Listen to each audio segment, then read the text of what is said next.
মুখ্যমন্ত্রীর এসআইআর হয়রানি নিয়ে ফের সরব মমতা বন্দ্যোপাধ্যায়। নির্বাচন কমিশনের ভোটার দিবস পালনকে কটাক্ষ। ফের নির্বাচন কমিশনকে তো মুখ্যমন্ত্রী এ বিষয়ে বিস্তারিত জানাবে। টেলিফোন লাইনে রয়েছে প্রতিনিধি আবির।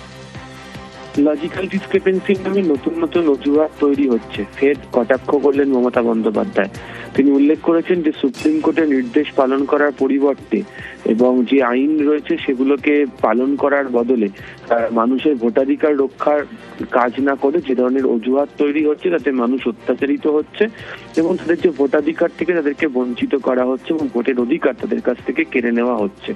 এর আগেও বিভিন্ন সময় লজিক্যাল ডিসক্রিপেন্সি নিয়ে তিনি মুখ খুলেছেন এবং আজকেও যখন নির্বাচন কমিশন জাতীয় ভোটার দিবস পালন করছে সেই দিনকে তিনি আক্রমণ করেছেন নির্বাচন কমিশনকে এবং তার বক্তব্য হচ্ছে যে হিজ মাস্টার ভয়েসের মতো কমিশন মানুষের ভোটাধিকার লুণ্ঠন করতে ব্যস্ত হয়ে পড়েছে এবং তাদের ঔদ্ধত্য হচ্ছে জাতীয় ভোটার দিবস পালন করার এরপরও, এবং এতে যে তিনি স্তম্ভিত, বিস্মিত এবং বিচলিত সেটাও উল্লেখ করেছেন মমতা বন্দ্যোপাধ্যায়।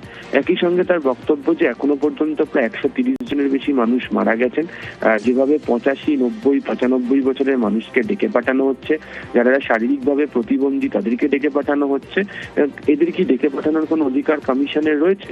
এবং কমিশনের যে আচরণ, এই ধরনের চাপ তৈরি করা, এর ফলে হচ্ছে আত্মহত্যা এবং মৃত্যুর সংখ্যা বাড়ছে এবং এটা করা হচ্ছে রাজনৈতিক নেতাদের নির্দেশে। নাম না করলেও কার্যত কটাক্ষ করেছেন বিজেপি শিবিরকেও তিনি এর মধ্য দিয়ে। একই সঙ্গে তার এদিনকে তোপ থেকে তিনি বলেছেন যে মাইক্রো অবজারভার সহ বিভিন্ন ক্ষেত্রে তাদেরকে পাঠিয়ে দেওয়া হচ্ছে পশ্চিমবঙ্গে এবং তারা এসে যে ধরনের আচরণ করছে, নির্বাচন যেখানে গণতন্ত্রের উৎসব ছিল সেখানে গণতন্ত্রকে ধ্বংস করে দেওয়া হচ্ছে। ফলে ভোটার দিবস পালন করার কোনো অধিকার নির্বাচন কমিশনের নেই।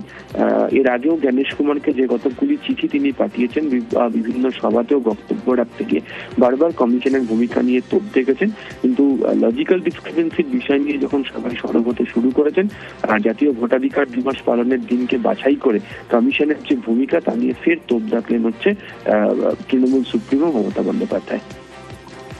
আমি জানতে চাইবো লজিক্যাল ডিসক্রিপেন্সি নিয়ে কমিশনকে তোপ দাগলেন মমতা বন্দ্যোপাধ্যায়, তুমি যেমনটা বলছিলেন আরো একবার জানতে চাইবো ঠিক কি বললেন তিনি। দেখো, তিনি তার যে এক্সেন্ডেল পোস্ট তার ছত্রে ছত্রে তিনি কমিশনের বিভিন্ন ভূমিকা নিয়ে সরব হয়েছেন। প্রথম হচ্ছে তার ভূমিকা, যে তিনি যে প্রশ্ন তুলেছেন সেখানে তো লজিক্যাল ডিসক্রিপেন্সির মতো বিষয়, এক্ষেত্রে তিনি উল্লেখ করেছেন যে সুপ্রিম কোর্টের নির্দেশ পালন করার পরিবর্তে যে নতুন নতুন বিধি নিয়ম তৈরি করা হচ্ছে এবং তাতে নানান অজুহাত তারা তৈরি করছেন, এর ফলে মানুষ অত্যাচারিত হচ্ছেন এবং তাদের ভোটের অধিকার থেকে বঞ্চিত করা হচ্ছে। যেখানে ভোটের অধিকার দেওয়ার কথা সেখানে ভোটের অধিকার কেড়ে নেওয়া হচ্ছে এবং এর পিছনে রাজনৈতিকভাবে বিজেপি রয়েছে, বিজেপির কথাই তারা পালন করছে, সেটাকে তিনি উল্লেখ করেছেন।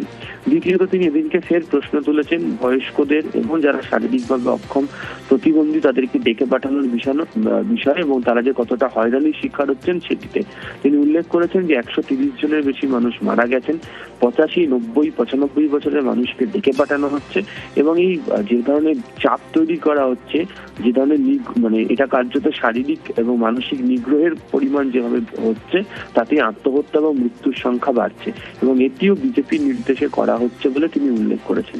তৃতীয়ত দিনকে তিনি বলেছেন যে নাগরিকদের জন্য এনআরসি প্রক্রিয়া বানিয়ে তোলা হয়েছে, সংখ্যালঘু সম্প্রদায়, তপশিলি জাতি এবং জনজাতির মানুষের জন্য এটা একটা বিশেষ পীড়ার কারণ হয়ে দাঁড়িয়েছে এবং অবশ্যই এখানে নির্বাচনকে গণতন্ত্রের উৎসব বলা হয়, সেখানে এই রাজ্যে এসআইআর করতে গিয়ে যেভাবে মাইক্রো অবজারভার বা বিভিন্ন সময় কমিশন যে ধরনের ভূমিকা নিচ্ছে, তাতে হচ্ছে মানুষকে কার্যত মৃত্যুর মুখে ঠেলে দেওয়া হয়েছে। ফলে গণতন্ত্রের উৎসবটা গণতন্ত্রকে ধ্বংস করার প্রক্রিয়া, সেটা নিয়ে তিনি তোপ দেখেছেন ভোটার দিবস পালনের দিনকে বাছাই করে। বেশ।